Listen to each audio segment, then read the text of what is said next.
She called an 8-year-old boy the N-word.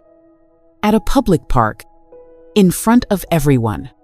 She thought no one would care, that no one would defend a quiet little black boy with headphones on and autism in his file. But she had no idea that one single video, filmed by a teenager on a swing, would flip her life upside down and turn the whole world against her. This is the story of Malik. And this time, silence didn't mean weakness. It meant the storm was just getting started. Malik didn't speak much, but he noticed everything. At Greenview Park, just outside of Ridgeport, he had a favorite spot by the jungle gym, where the sun hit the rubber flooring just right. That's where he liked to hum, count the lines in the ground, and move his fingers in soft patterns. It made him feel calm, safe. He was 8. He had autism. And on most days, that park felt like a safe place. Until that one Saturday. That's when she showed up, Rachel Thomas, a white woman in her 30s, with platinum blonde hair and a toddler on her hip. She looked tired, angry, but not at her kid. At Malik. "He touched my bag!" she screamed out of nowhere. Parents turned their heads. Malik didn't even register it. He was wearing his noise-canceling headphones, lost in a rhythm he didn't need to explain to anyone. She marched toward him. "Hey, I'm talking to you, boy." Malik didn't look up, so she did what no adult should ever do to a child. She yanked the headphones off his head. And then, she said it. That word. Sharp, loud, cruel. "You little N." The playground went silent, like the air itself had been sucked out of the sky. Malik froze. His fingers stopped moving. He looked up at her confused. Not because he didn't hear her, but because he didn't understand why a grown-up was speaking to him like that. And then, someone gasped. A teenage girl sitting on the swings had pulled out her phone and hit record. She captured everything. Rachel's face, her finger pointed like a weapon. The word she said twice more, louder. No one rushed in right away. That's the thing with public racism. It shocks people into stillness. It dares you to act. Rachel smiled like she'd won. But what she didn't know, what she couldn't know, was that 30-second clip was about to hit the internet. And it would never leave. It didn't go viral right away. At first, the clip sat on a local teen's TikTok account with a shaky caption. "This woman just screamed the N-word at a kid in my neighborhood park, and nobody stopped her." It got a few dozen views in the first hour. But then, something changed. A small account with a big voice, a black autism advocate, stitched the video and added context. "This child isn't just black, he's autistic." She didn't just use a slur. She attacked someone vulnerable. This is hate layered on hate. And that's when the internet exploded. By midnight, it had over 1.5 million views. By morning, Protect Malik was trending on X, TikTok, and Instagram. By lunch, it hit the front page of Reddit under Public Freakouts. People weren't just mad, they were heartbroken. What hit hardest wasn't the slur itself, people had tragically heard that word before. It was Malik's stillness. The way he stood there, not crying, not running, just looking at her like he didn't understand what he'd done to deserve it. Commenters called it the saddest video of the year. One said, "This kid didn't say a word, but somehow he said everything." The still frame of Rachel pointing her finger frozen mid-scream became a meme, a symbol, a warning. Black parents shared it with captions like, "This is why we teach our kids to survive, not just behave." Autism advocates said, "This is how ableism and racism collide." Within 24 hours, news outlets picked it up. They blurred Malik's face but left everything else raw. The slur, the finger, the silence. The question began to echo across every comment section, every video, every live stream. Who is this little boy? Where is his mother? And how the hell is this okay? The world didn't just watch. It leaned in, and it was ready to choose sides. And spoiler alert, it wasn't hers. The world had seen the video, but no one really knew the boy in it. Not yet. They saw a quiet face, wide eyes, hands by his sides. Not scared, not angry, just still. Like his brain was buffering, trying to process something that didn't make sense in his world of patterns, colors, and calm. Then the internet got a name. Malik Carter, 8 years old, 2nd grade, diagnosed with autism at 4. Lives with his mom, Kenya, in a 2-bedroom apartment 5 blocks from the park. Kenya didn't want to speak out at first. She was protective. But when someone from a local news station reached out, she agreed to do a short interview, just voice only. No cameras, no spotlight. In the clip, her voice cracked only once. He didn't even understand what she said, but he knew she wanted to hurt him. That's the part I can't shake. Those 19 seconds hit harder than any tweet ever could. That clip was reposted everywhere. People weren't just mad anymore. They were invested. And that's when the second wave hit. Autism organizations started sharing Malik's story. So did Black parenting forums. So did disability advocates. So did teachers, nurses, therapists, people who saw Malik because they'd worked with kids just like him. He wasn't just a random victim anymore. He became real. His mom posted a single photo on her private Instagram, a shot of Malik sitting cross-legged on the floor, building a Lego castle. His back to the camera, a little yellow sticker on his shirt that said, "I'm doing my best today." The caption? "He still wants to go to the park tomorrow." That image went everywhere. Artists sketched it. Someone painted a mural with his silhouette.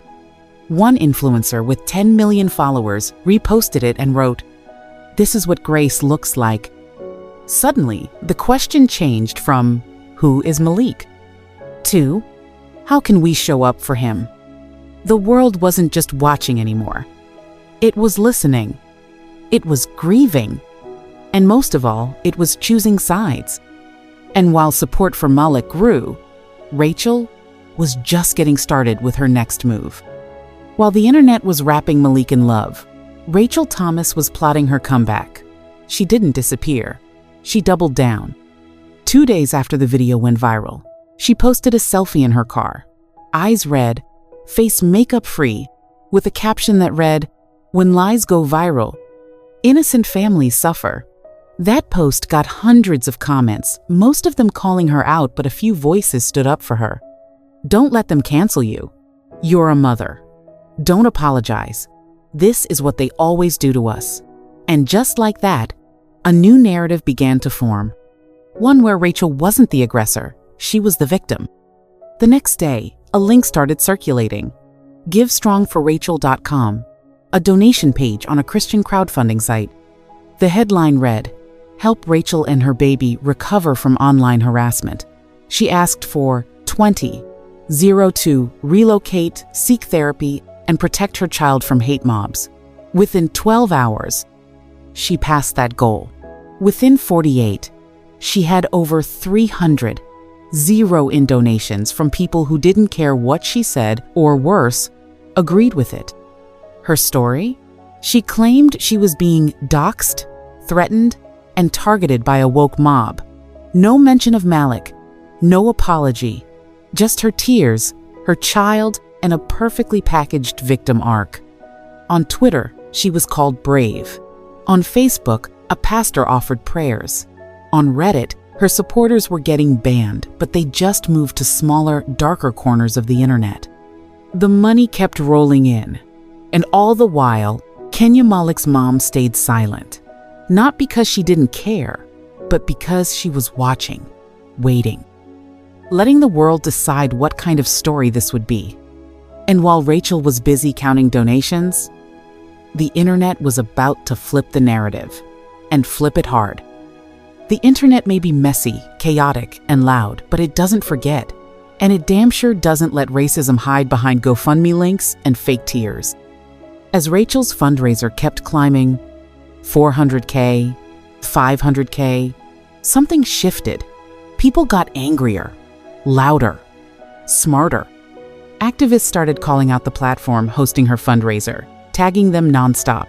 "So, y'all let someone raise $500,000 for calling a black kid the N-word?"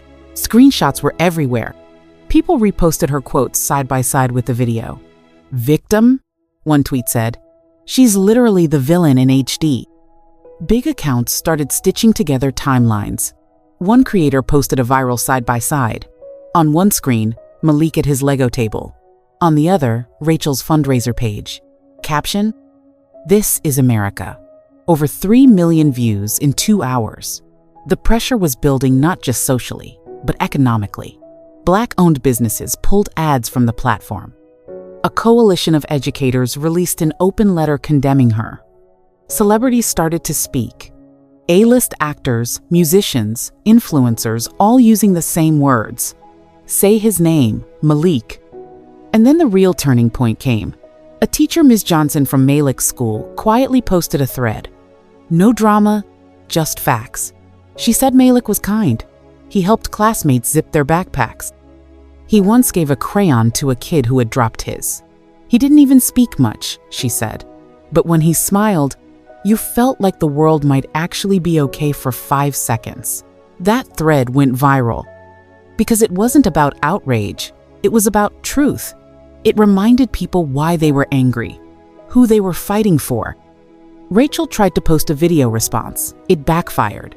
In the first 2 seconds, she called the situation a misunderstanding and said she was frustrated that day. The comment section turned into a wildfire. You were frustrated. So you said the N-word? You didn't misunderstand. You meant every syllable. Give the money back. The internet wasn't confused. It was focused. The outrage wasn't just noise. It had a target now. A mission. Malik's name became a movement. And Rachel? Her 15 minutes of playing victim were about to run out. It started with a single comment under the viral video. Where can we donate to Malik's family? Within minutes, others echoed the same question.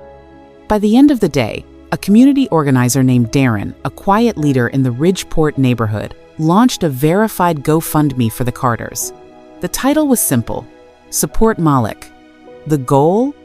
$25, $0 for therapy, new school supplies, and whatever his mom needed to keep him safe and stable. It passed that in 1 hour. By the next morning, it hit 200, $0. But it wasn't just about the money. Messages poured in from all over the country. Parents sent books, toys, noise-canceling headphones, and hand-drawn cards from their own kids. Artists painted Malik's likeness, soft eyes, headphones, a quiet dignity, and shared them with hashtags like Justice for Malik and Black Autistic Lives Matter. A Grammy-winning singer reshared the fundraiser on Instagram with the caption, "This baby deserves the world." Donations skyrocketed again. The mayor of Ridgeport released a public statement calling the incident a moment of reckoning for our city. The school district offered Malik access to a trauma-informed counselor. A nearby university offered him a full scholarship, no strings attached. But Kenya, his mother, kept her focus tight. She didn't want to capitalize. She didn't want press tours. She just wanted her son safe. When asked in a brief radio interview how she felt seeing all the love pouring in, Kenya said only this: "I didn't know people would care this much. I just wish they'd cared before he was hurt." That line, raw, real, and heavy, was shared more than the fundraiser itself, because it wasn't just about Malik anymore. It was about every Black child who didn't get support until after the pain was public. Still, the outpouring didn't stop. A tech company sent Malik a custom tablet with sensory apps. A local bakery created a Malik cookie and donated all proceeds. A muralist began painting a tribute wall at Greenview Park, and at the center of it all, Malik kept building Legos, kept humming, kept being a kid. He didn't understand the internet's storm around him, but he could feel the energy shift. The air was softer. His mom smiled more. The world, for once, didn't feel like it was trying to shrink him. Meanwhile, Rachel was about to learn that viral fame cuts both ways. At first, Rachel thought she had outsmarted the internet. She had the fundraiser, the pity, a few loud supporters. But what she didn't count on was receipts. The internet started digging, and what they found unraveled everything. A new video surfaced, taken just minutes before the original incident. In it, Rachel is seen pacing by the jungle gym, yelling at her own child, clearly agitated. Malik isn't even in the frame. But in the background, someone catches a glimpse, Malik, sitting quietly under the slide, headphones on, nowhere near her or her stuff. The timestamp was undeniable. It blew a hole straight through her story. People started piecing together timelines. Witnesses spoke out. One mom posted anonymously on Facebook. Rachel has always had a temper. This wasn't the first time she snapped at a child who didn't look like hers. That comment went viral and led to a local journalist publishing a deep dive article titled, "A Pattern of Rage: What Rachel's Neighbors Are Saying."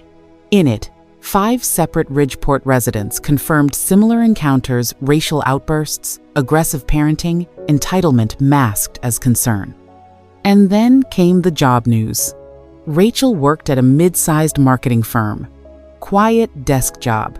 Nobody knew until someone did.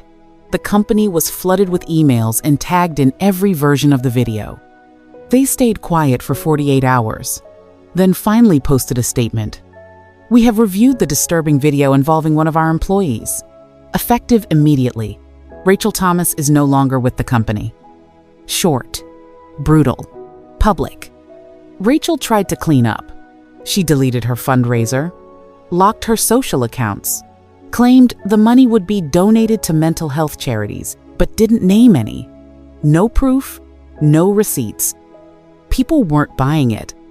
Even her supporters began to drift. Some deleted their comments. Others issued half apologies. "I didn't know the whole story."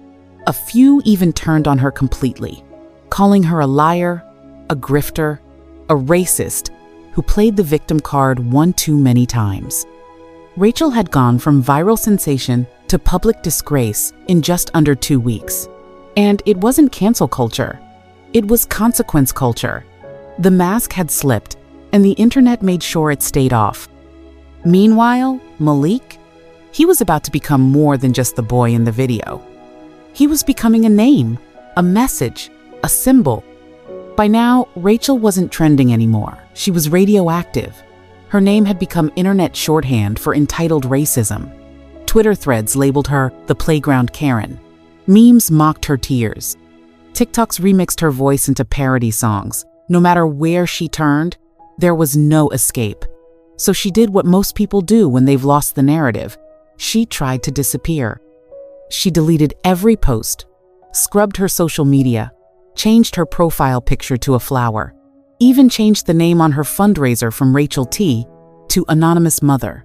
But the internet doesn't forget. Screenshots lived on. Clips kept circulating. Her name had already been hashtagged over 700 times.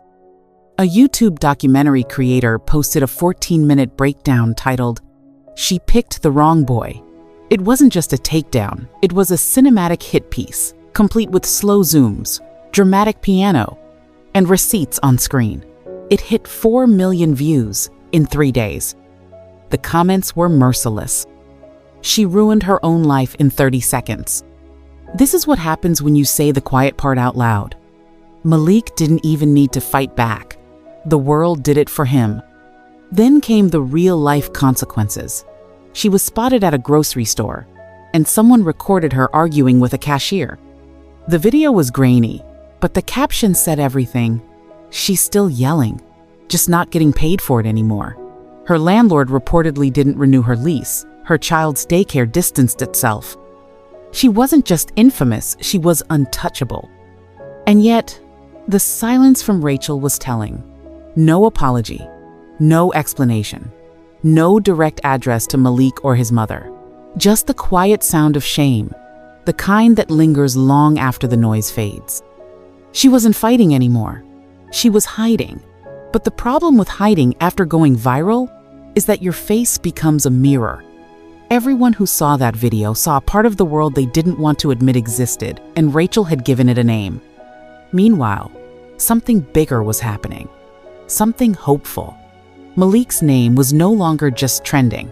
It was about to be carved into something permanent. The same park where it all happened, Greenview Park, looked different now. Not physically. The swing still creaked. The same chipped slide still tilted slightly to the left, but the energy had changed. The air was softer. People looked each other in the eye. And in the center of the park, painted across the old stone wall near the benches, was something new, a mural. It showed Malik headphones on, eyes soft, Lego brick in hand. Around him were colors bursting into movement, patterns, music, shapes that looked like they came from inside his mind. Above it, in bold letters, "Let Black kids be kids." The mural wasn't city-funded. It was community-funded, painted by 3 local artists, approved by the city after thousands of people signed a petition. It became a landmark overnight. People drove in from neighboring towns just to see it. Some cried in front of it. Others left flowers. One little boy brought his own Legos and built a tiny version of the mural on the sidewalk below it.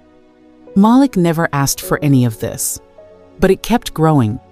His mom, Kenya, was invited to speak at a national conference for autism awareness, where she shared Malik's story not for pity, but for action. She talked about how Black children with autism are too often misunderstood, punished, or ignored. Her speech, raw, quiet, and full of love, got a standing ovation.